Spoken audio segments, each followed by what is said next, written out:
Hey, friends, and welcome to the Soulfire Sessions at the intersection of passion and purpose, where you align with what sets your soul on fire. We're your hosts, Alex and Mariah, and we are so grateful that you've joined us today. We are all about reclaiming clarity, rebuilding confidence, and designing a future that actually fits you. So, take a breath, feel the spark, and let's step into the fire.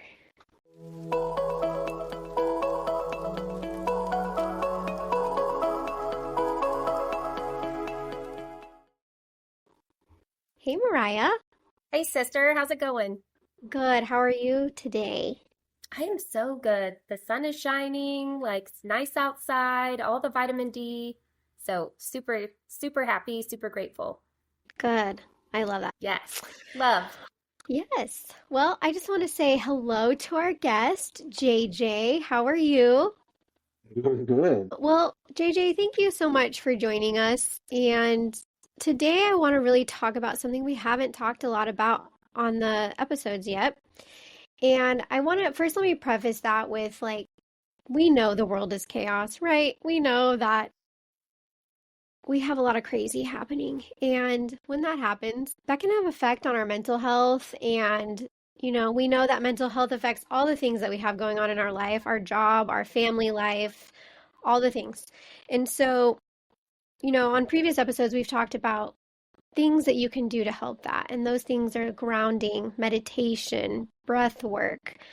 We've talked about finding your blocker and how do you remove the block. But today I want to focus on physical health. And I know if any listeners are out there that know JJ and you follow him on any platform, you've seen all of his videos and posts about his workouts and his journey. And so tell us about that.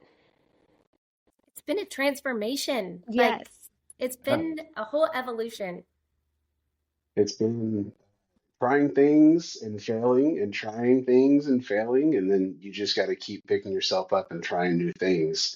I have learned in the process that I can do hard things.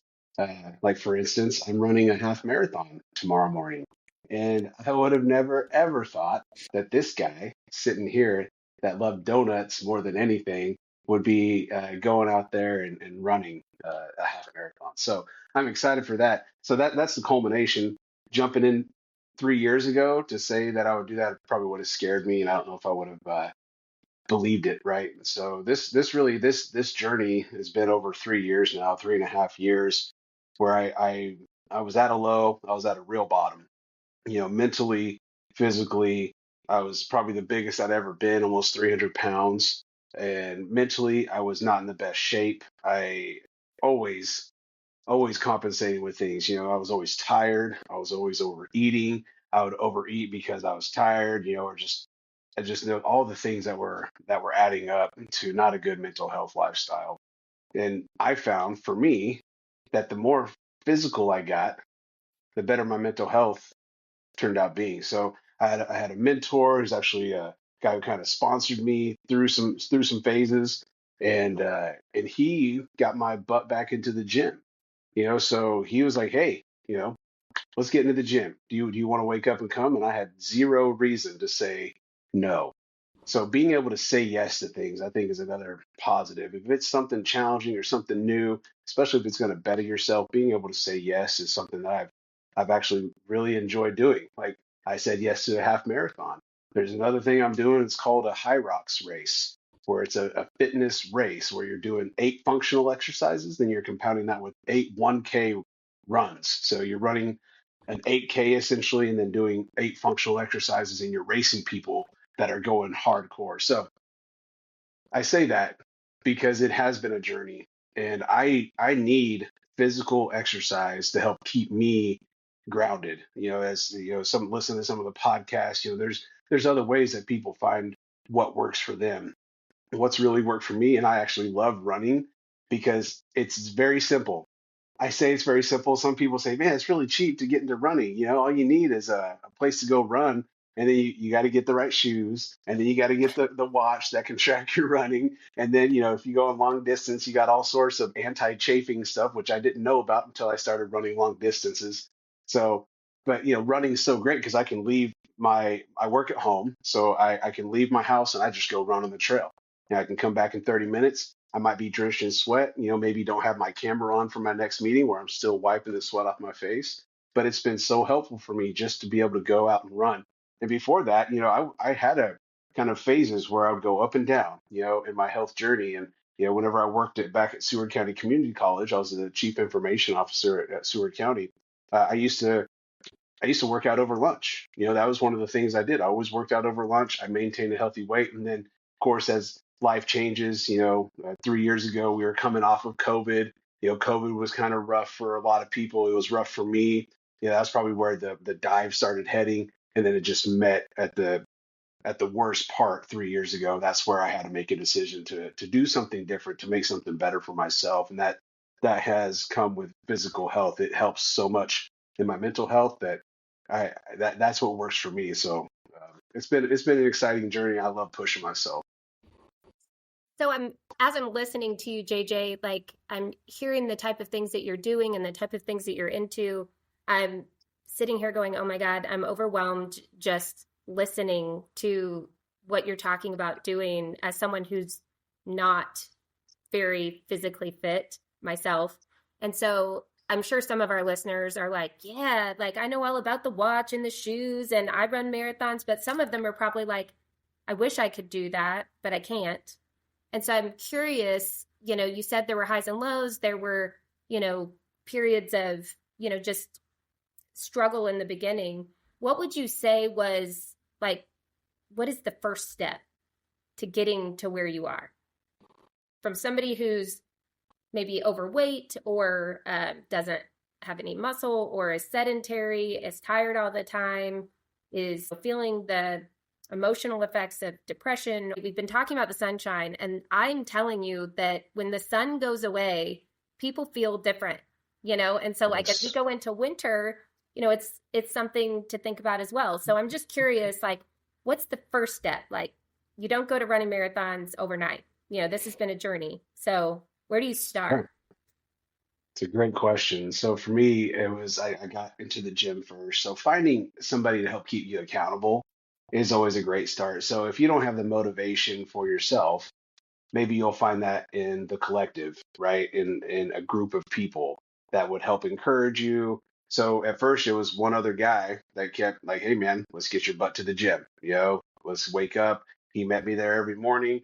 So that was really helpful because I don't think I would have started this journey if I wouldn't have somebody encouraging me and say, you can do this, come on, just show up. So you got to get up and you got to get going, right? It's your mind frame being able to overcome like, yes, I can get up and I can get going and I can do these things. So then it tapered off, right? He moved, and next thing you know, man, I didn't really have anybody to go with. So I kept going, but I wasn't really at the same level whenever he was around.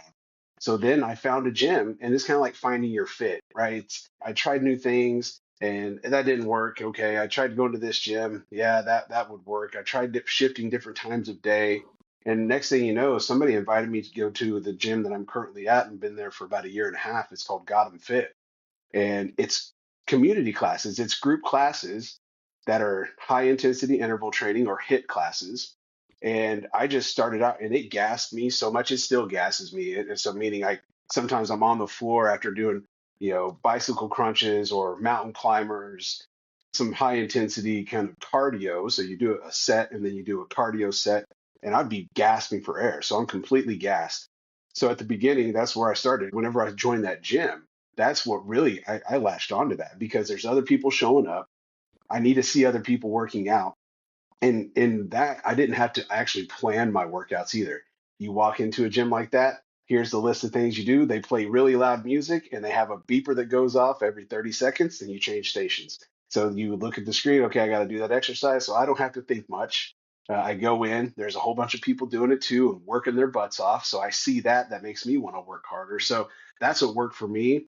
Other people are like, yeah, just give me some iron and a bench and leave me alone, right? I just want to listen to my music and I'll go hard. So I know some people like that, or they're just cardio junkies. They'd rather get on a treadmill or go run outside. So I do like incorporating weightlifting and running as well and cardio because that helps me out. But to answer your question, it was trying multiple different things It was knowing, okay, that didn't work. That time of the day didn't work. So let me find another time. It's prioritizing time as well, because it does require time. So it's harder, I would say, if you have younger kids to be able to prioritize time. So, cut yourself some slack as well. There will be a time where you could probably get back into it. But that's what it took for me, is just keep trying new things. I found a gym where it really encouraged me. And now next thing you know, a year and a half later, I'm now trying to run half marathons and doing competitive fitness races that I wouldn't have done unless I found that gym that got me to the point where I am today. I captured some key themes in there and I was writing them down because I think that they are invaluable in life. And one of them is, you started with um, find the right people, and it's not saying that the people in your life are necessarily bad. I mean, sometimes they are, but sometimes you need something different. And sometimes you have to seek out different because what you have around you, you either take for granted or you're used to, or, what got you here isn't going to get you there. It just kind of depends on your own life circumstance. But I loved that you talked about this guy that you found him, he found you, whatever it was, he's mentoring you. And then you mentioned accountability partner. And I think that's huge, in figuring out somebody that's going to be like, come on, let's go, let's encourage, let's support. Encouragement was a key theme in there with what that guy did for you, got you to the gym, encouraged you, supported you. And that's what I think an accountability partner is. And then I also heard you say something, and I don't remember what your words were. What I translated it to was like, overcome the voice in your head, that's saying, I'm too tired. I can't do this. I'm too busy. Overcome that, be stronger than that voice in your head and find your collective, find your people that make you better. And I was talking to a teenager yesterday who, a little bit unrelated, but still related. She's top of her class, looking to go to Stanford. I was coaching her and coaching her mom. She's never gotten below a 96, 97 in a class. She takes all AP classes, college classes. My daughter asked this young lady a question and said, kind of pointedly, actually, but like, what happens when you don't get a 96 or a 97 in a class? And the student was like, that's not ever going to happen. Like, I just won't let it happen. And her mom and I kind of looked at each other and we're like, that is going to happen, especially if you're at Stanford. But the key is you want to be around people that are pushing you, that are going to challenge you, that are going to make you better. Because like this young lady with her aptitude, with her skill set, with her test scores, could go to a different school and be the top of her class, things like that. But it's not the same rigor for her as being amongst the best and the brightest, the top 1%, at Stanford, et cetera. And it's like elevating to your surroundings, right? And so the thing that has given me goosebumps about what you're saying is, it intertwines in that if you're the best person in the room, if you're the most physically fit, if you're the smartest person, if you're the best communicator, if you're the strongest business person, whatever, you're probably in the wrong room, right? I said that the other day in one of the meetings I was in.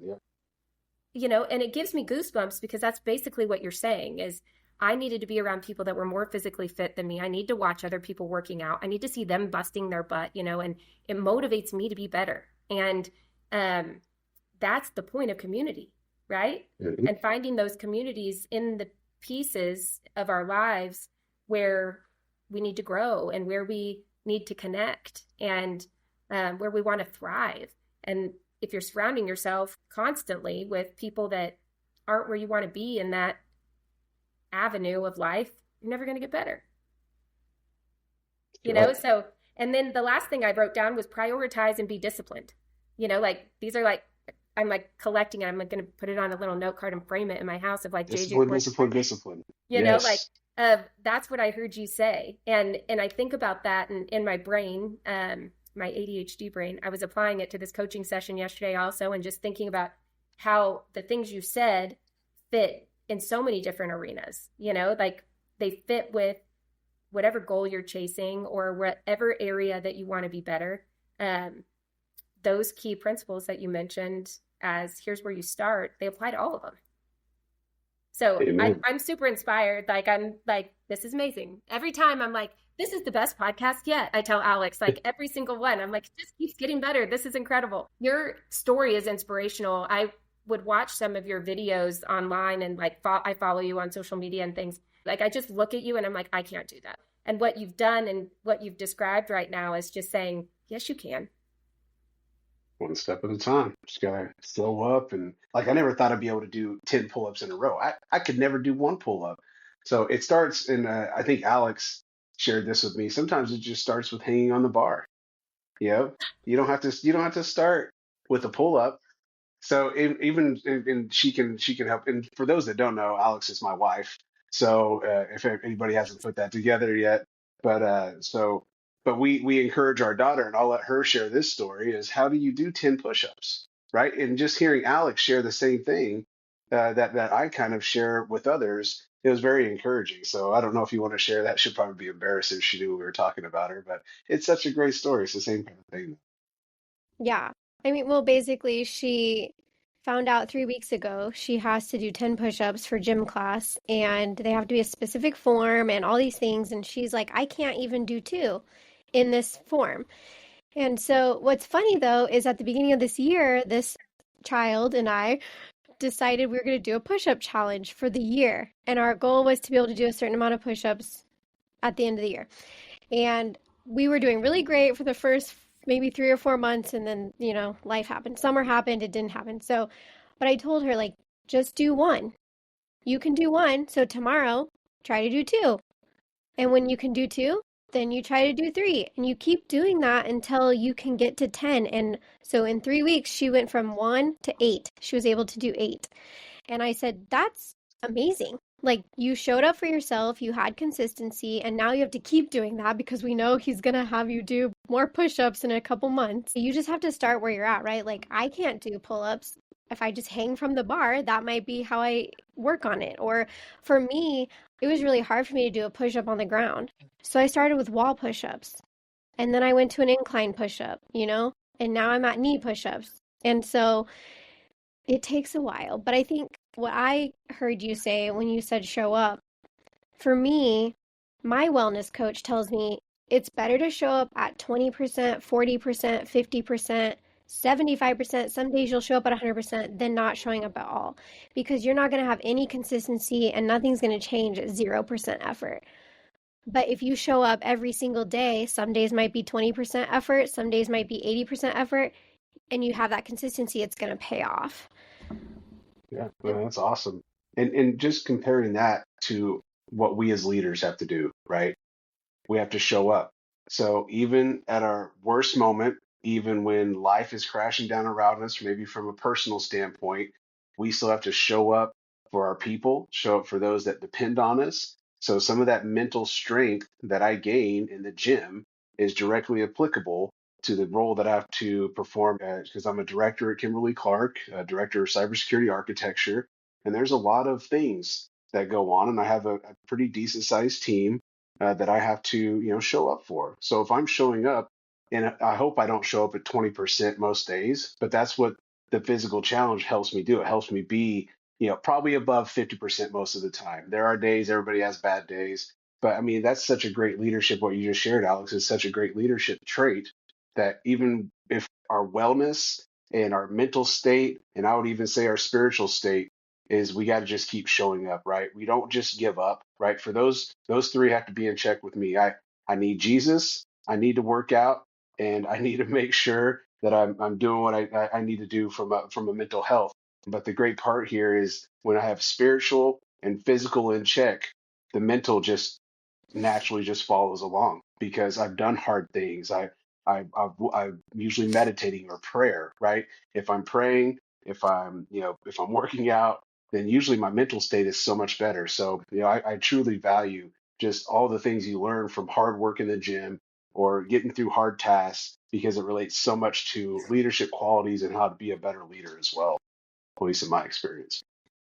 One of the things, we just had a recent podcast with Christina Easterling, and we were talking about potential. And I think what you just described is we talked about Maslow's hierarchy of needs and how you can't really get to your best self until you've taken care of these levels of the pyramid, like and Mm. taking care of your physical self, your well-being, those type of things.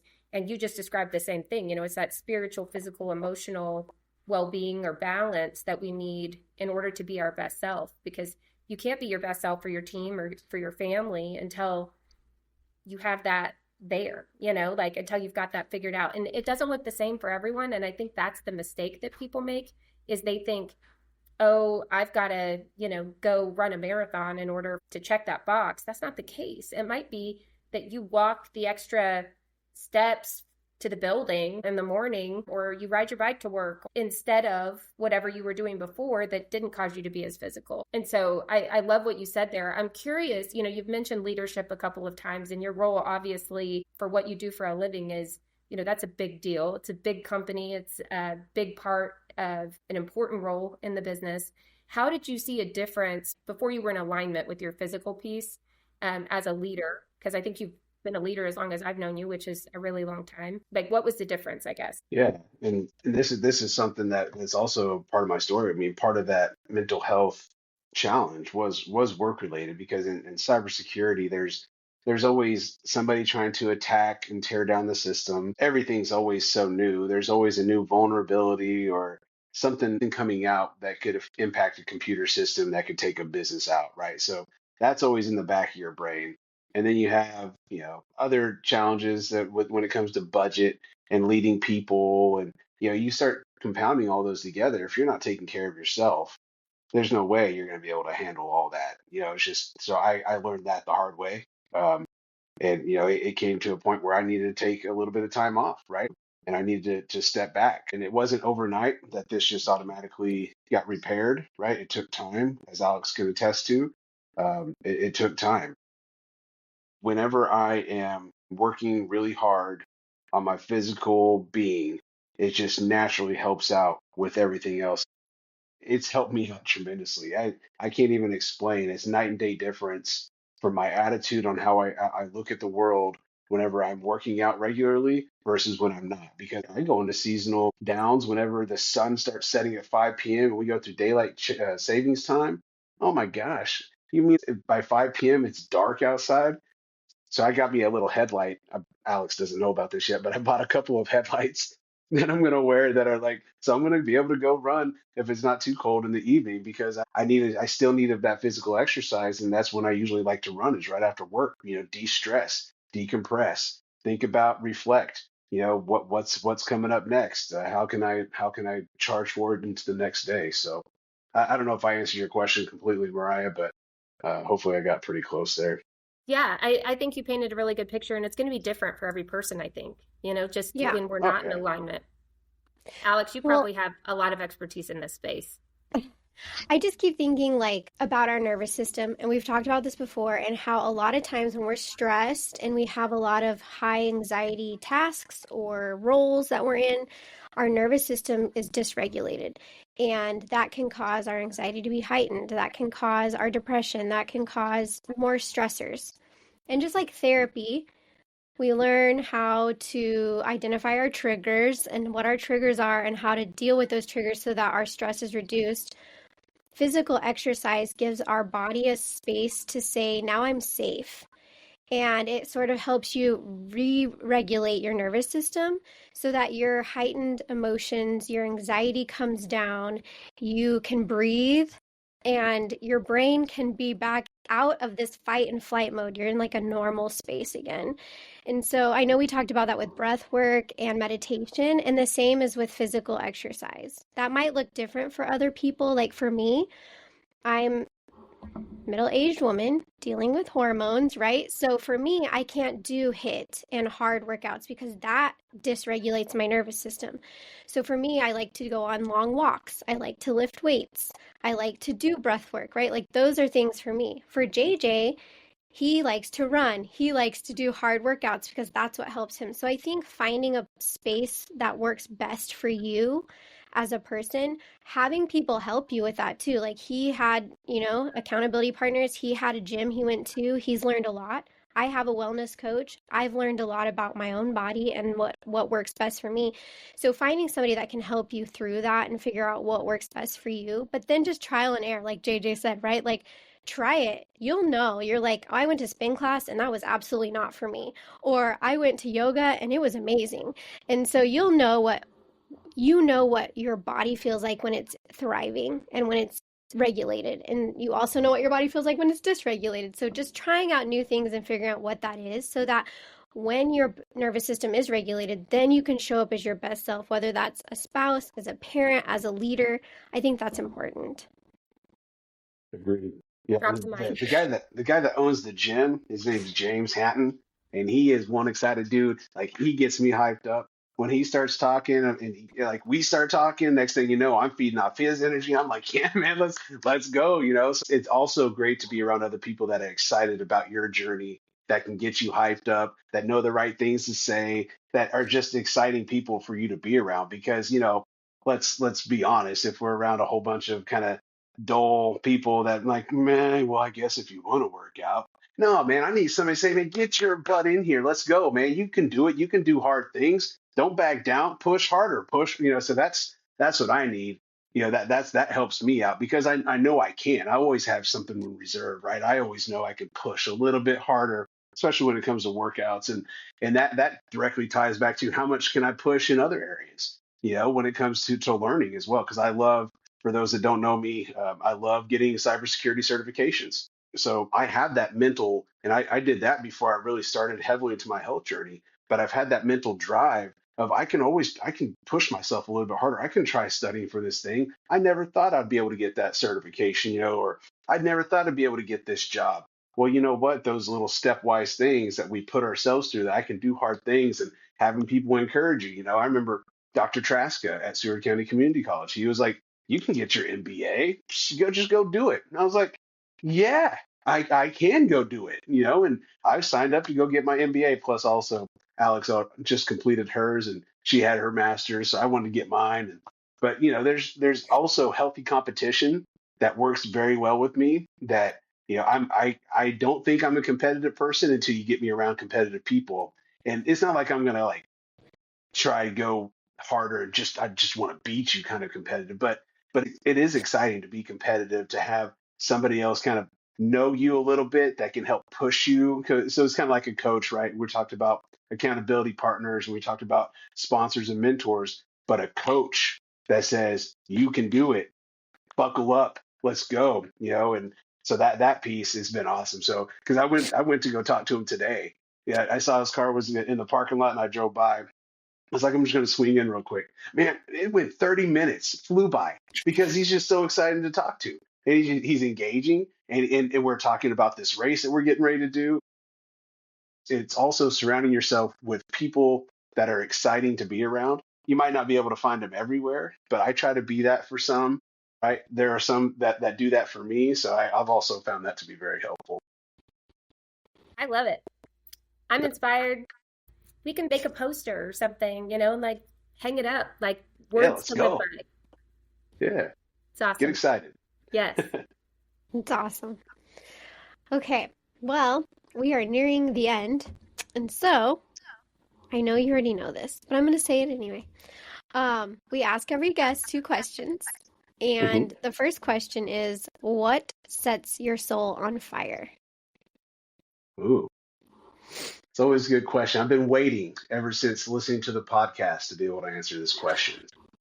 What really sets my soul on fire? Well, I've already said it once, Jesus. So having worship in my life. So I love singing, for those that don't know me. So singing some good praise and worship, that really sets me on fire. That gets me going to the next level.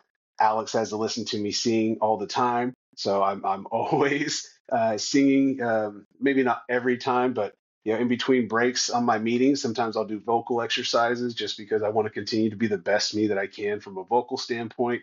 So that's one thing that sets my soul on fire. Yeah, I think maybe working out might be one. Yeah, I don't know. But no, I love working out and I love pushing myself from a physical standpoint. I haven't been that way before though. So that's what's crazy about the transformation that can happen, is something you didn't think you would like. Once you start doing, it's like, man, I really do like that, especially when it's hard and you see the outcome. You start seeing maybe a little bit more muscle definition. You start seeing you're taking shape, So that's been exciting. Other things is of course time with family. That just warms me from the inside. So it sets me up for other positive things in my life whenever I can tell my family that I love them, be able to hang out with them, see them grow, see them excel. So those are probably three big areas I would say that set me on fire, that get me going. I'm sure there's more, but those are the three big ones. I'm gonna drop this here because accountability. Oh, gotta have accountability. JJ's goal this year is to release a song on Spotify. Oh, yes, Now you yes. have to do it because now it's public. Yeah, I was working with a guy. We're close. I wrote the lyrics. Alex, actually, we worked on a song together. So got some lyrics written, got some chord progressions going. So yeah, accountability though, because I need to hear it because I did say I'm going to publish one. And it's not too hard. I think you pay like $25 on Spotify and you can publish music. I might have 4 or 5 listeners per month, but that's okay. It might just be my family that actually listens to it. But no, Can I I, hear I am something excited. crazy? Yeah. So on a recent plane trip, I spend most of my life in planes these days. I met a man named William, and I have his phone number, and he does Christian recording and has a Huh. studio, and this is all he does for a living. And so, just so you know, now that I know this goal, like Yeah. dot connecting all the things, like this is why community is important because what is it like? It's like 7 steps away, like Seven every person, degrees. 7 degrees of separation. Yeah, like just everything is connected, right? Like, Yeah. um, I talked to this guy on this plane. It was like the best conversation on an airplane ever. And it was like a late night plane ride where I would like to be sleeping as preference and was alert the whole time and just enjoyed the conversation. And we are Facebook friends. We talk like through text.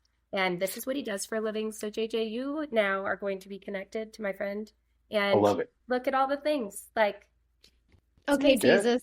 Okay, Yeah. Jesus. Yes. That's Yes. amazing. Love it. Love it. That is Oh, so So, cool. sorry, okay. Alex. I know you have another question. I No, derailed it's us. okay. I love this. Um, Sorry to put you on the spot, JJ, but dot connector. Okay, second question. If you were to give advice to someone who's trying to figure out what sets their soul on fire, what advice would you give them? Firstly, I would say don't shy away from something that you said you haven't liked doing before. Case in point, I hated running. Hated. But it's because I never really gave it a shot. I never really tried to get good at it, you know, or completely discounting something before you've given it a try, right? Like dismissing it. No, that won't work for me. I've tried it before. Sometimes we got to try things a couple of times. Working out and my physical health has helped me in so many other areas that if you're struggling to find a place to go or to work out with or to start the journey, that you start small, right? It doesn't have to be you're going to start with a marathon. You can set a goal. I've seen some literature like, work hard in the darkness, don't let them know what you're doing, and then show up and boom, you made it, right? And I saw some meme. It was like, yeah, okay. Sometimes it's great to just share your goals with others. That way you can be held accountable and say, hey, what about that Spotify song, right? Because there's opportunities whenever you start talking with others and you start sharing, hey, I have a goal to work out more. We set New Year's resolutions. I would say, you know, set your New Year's resolution in December and don't, maybe not tell everybody that you're doing a New Year's resolution, but find a couple of people that you can really trust that will help keep you accountable, because resolutions sometimes fall off, right? They say by February, you're not even holding true to your resolution anymore. If you're saying, you know what, January 1, I'm going to start working out, I would say just start today. There's nothing keeping you from it, right? Prioritize, discipline, just keep going after it. Because I was at an unhealthy weight level. I mean, where it would be concerned in a few more years for heart attacks, for high blood pressure, for additional things that come along with that, right? Diabetes. So I believe I was pre-diabetic because if I eat a little bit more sugar than I need to, I start getting sweats, right? So I was on the verge of all these bad health things, and who knows, I might still have some bad health things happen, but those things in my control, I want to make sure I'm doing the best I can because I do want to see my grandkids.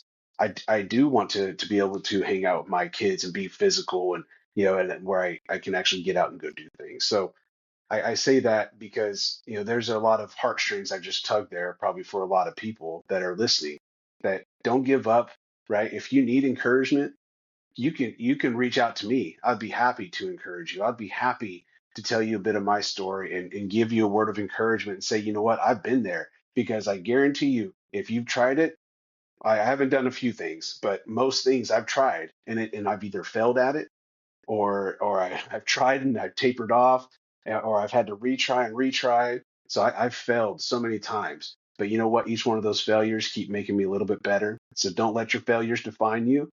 Let your failures keep building you up and just keep going after it because you have the ultimate decision. You can give up. The worst things you can do is just give up. There's only really three things that can kick your butt in this world: yourself, someone else, and regret. And that's on the wall at the gym that I read every time I'm there because I don't want to regret the fact. Great. So I read it all the time. And I think just people handwrite little quotes on the wall there. So you read those and just little pieces of encouragement. So I would say the fact of encouraging others might also help encourage yourself as well. So, yeah, just start somewhere, try something, and work with other people as well. Find community because that worked for me. Will it work for you? I don't know, but it sure worked for me. And I know we as human beings, we are community social beings. So if you're trying to do it by yourself, I would ask, you might want to try doing it with somebody else and see how that works out for you as well. So that's a little bit on what I would say to somebody if they're finding challenges of igniting their soul, that might help. And I don't know if that's aligned with the Soulfire Collective's message, but that's what works for me. So yeah, I appreciate That's the awesome. conversation. It's been so good. I love it. Thank you so much for joining us and for sharing your journey and how it's helped you in your personal life, but also your work life. If people want to follow you, message you, where can they find you? Yeah, I'm a big LinkedIn person. So from a professional standpoint, so I don't post a lot of my workout videos on LinkedIn. But I am on Instagram, I am on Facebook. Yeah, you can just search for my name, JJ Widener. I'm sure it'll be in the show notes. But you can connect with me there, especially from a professional standpoint. If you're in the cybersecurity realm or in the IT realm, happy to connect with you.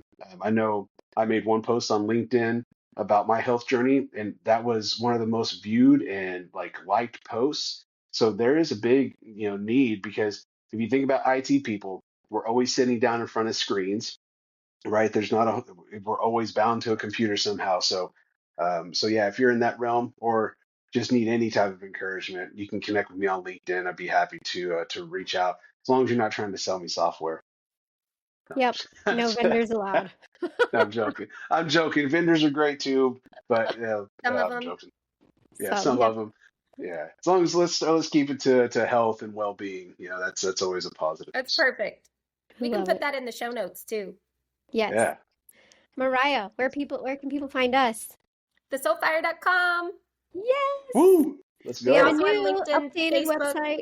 Yeah, new updated website. We're also on LinkedIn, Facebook, Instagram. I usually Yep. forget to mention that, and Alex saves me. So getting better Yes. each time. But We yeah, are the Soulfire Collective on LinkedIn and Facebook, and the Soulfire Co. on Instagram. Um, all of that information is also on our website. So you can find our podcasts there where they're linked. You can find all of our coaching information and all of our socials as well. Thanks again, JJ, for joining us, and we'll see you all next time. bye Bye. Thank guys. you.